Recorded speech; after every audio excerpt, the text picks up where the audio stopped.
ba'y dating bartender? Hindi. May ano kasi kami, may computer shop. Okay. Yung mga bartender. Mga bartender po. Tuwing magsasara din shop namin, nagiinom kami sa labas. Okay. So, naisip namin na gawin namin business. Alright.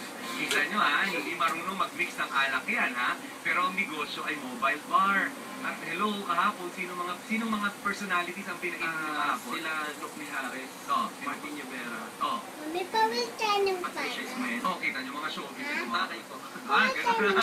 Sa birthday kasi ni Papa ay nakalok nila ako. Tapos nakita ko mobile bar. Alam niyo naman ako, natutuwa ako pag nakakita ko ng negosyo kakaiba. So ginagawa niyo pala dati, kayo yung mga, anong sila mga bartenders talaga po? Okay, ngayon, sino muna sila? Okay, saan naman yung bar talaga, yung mga bar dito inuman? sa ating. Okay. At anong kinailangan mo para magsimula ng mobile bar? Yung mga shot glass lang. Okay. Tapos naggawa kami ng gawa sa kahoy ng bar. Hanggang sa nagpapagawa na kami ng bar sa mga pagawaan.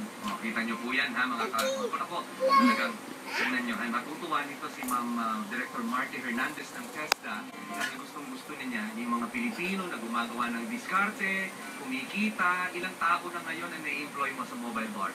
Nasa 15 na kami. 15 na kayo. At syempre pag Christmas time, talagang sagar-sagaran yan, Araw-araw. Araw-araw. Okay, at magpapaturo po tayo kung paano mag-mix ng alak. Pwede ba yun? Pwede ba yun sa DGMM? Magpapaturo po tayo ng mga simpleng, ang tawag dyan, mga cocktails ba ito? Tuturuan tayo. Sino kasama mo? Si Brian Bautista. Brian Bautista, magtuturo sa atin maya-mayang konti. Yan, pinakilala ko na po ang ating mga guest, Sino sa inyo magsasabing wala kayong talent na pwede ninyong pagkakitaan? Sino may sabi sa inyo? Sino makapagsasabi sa inyo hindi kayo pwedeng kumita?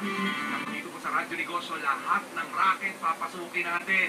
Lahat ng pagkakakitaan, aalamin natin dahil walang mahalaga sa amin kung hindi ang kayo'y maging matagumpay. Magbabalik po ang Radyo Negosyo.